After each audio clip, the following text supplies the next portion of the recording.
এজন্য আখলাক নষ্ট না। যে সমস্ত ছেলেরা সমবয়সী কোনো মেয়ের সাথে প্রেম আছে, সম্পর্ক আছে, ছেড়ে দাও ভাই, সুখ দেবে না। হারাম ভাবে যে তোমার সাথে সম্পর্ক করে, মনে রাখো তুমি যদি তারে বিয়েও করো, সে আরেকজনের সাথে সম্পর্ক, তার তো অভ্যাস খারাপ আগের থেকে। বোঝেন না কথাটা? এবারে তো এই লাইনে ফুরান, বোঝেন নাই? এজন তোমার বেলায় ফাঁকি দিতে পারছে, তো তোমার থুইও আরেক বেটার কাছে। আল্লাহ আমাদেরকে মাফ করে দেন। আমি খোলামেলা বলছি, ভালোভাবে বুঝার জন্য। কোরআনুল কারীম আল্লাহ তাআলা বলছে, প্রত্যেক মানুষের জন্য আমি আল্লাহ তাআলা হালাল একজন নারী স্ত্রী বানিয়েছি, আমি বানিয়েছি। সেটা যখন মিলবে, লিতাসকুনু ইলাইহা, আল্লাহ বলেন ওই বিবি মিললে আমি আল্লাহ তাআলা ওই বিবির মাধ্যমে তার দিল প্রশান্ত করে দেব। এজন্য হালাল স্ত্রী একজন দিয়ে স্বামী 50 বছর কাইটা যায়। আর জিনাখোর ব্যভিচারী অসৎ নারীর সাথে সম্পর্ক স্থাপনকারী সারা পৃথিবীর নারী তারে দিল, তার তৃপ্তি মিটে না। কারণ গুনাহ কি দেয় না?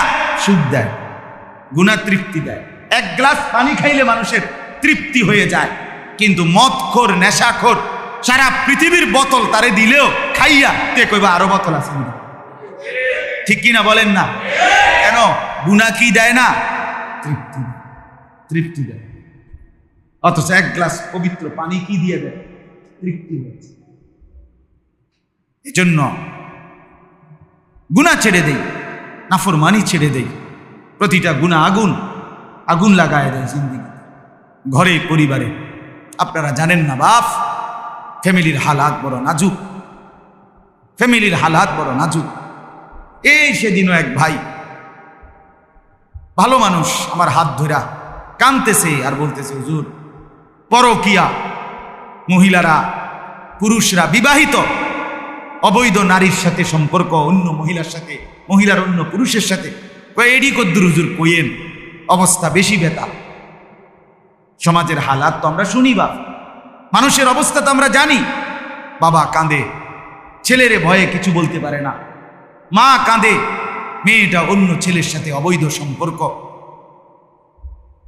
এই কিছুদিন আগে এক ভদ্রলোক আমারে বলতেছে, হুজুর আমার 2টা বাড়ি, 4টা গাড়ি, ছেলেটাকে উচ্চ শিক্ষিত বানাইছে। রাস্তার থেকে ভব ঘুরে এক বেটা, রাস্তায় ঘুরে এক লোক তার মাইয়া লইয়া আমার বাড়িতে এসেছে। আমার ছেলে, একমাত্র ছেলে। আমি এখন কি করব হুজুর? এই সমাজে আমার আর ইজ্জত বলতে কিছু থাকবে না, আমি কি করবো হুজুর? আপনি আহা কি করবে এই লোক? এই বাবার হয়তো 40টা বছর কষ্ট করে সংসারটা সাজাইছে, 50 বছর তার কত ঘাম, কত রক্ত পানি করছে, কিন্তু জানোয়ার সন্তান নারীর ফান্দে পইড়া একদিনে শেষ করে দিছে।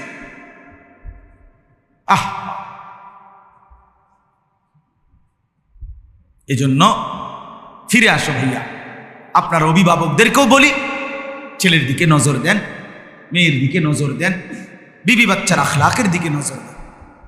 আখলাক, আপনার ছেলেটাকে জিজ্ঞাসা করেন এত বড় মোবাইল দিয়ে সে কি করে। আপনার মেয়েটাকে জিজ্ঞাসা করেন এইভাবে সাইজা গুইজা আপনার মেয়ে কোথায় যায়, কারে দেখাইতে যায়, আপনি জিজ্ঞাসা করেন। লজ্জা থাকলে জিগাইয়েন। একজন মেয়ের বাপও যদি হয়, আপনা করে বললেন, বোনকে জিজ্ঞাসা করো, যুবক, যে বোন তুই কাকে দেখাইতে যাচ্ছিস এই যৌবন, এই রূপ, এত সাইজা গুইজা রাস্তায় কেন বের হল? জিজ্ঞাসা করেন। আল্লাহ তাআলা আমাদেরকে বুঝ দান করেন, দিমাগ দান করেন, ফিকির দান করেন। শেষ আমার কথা।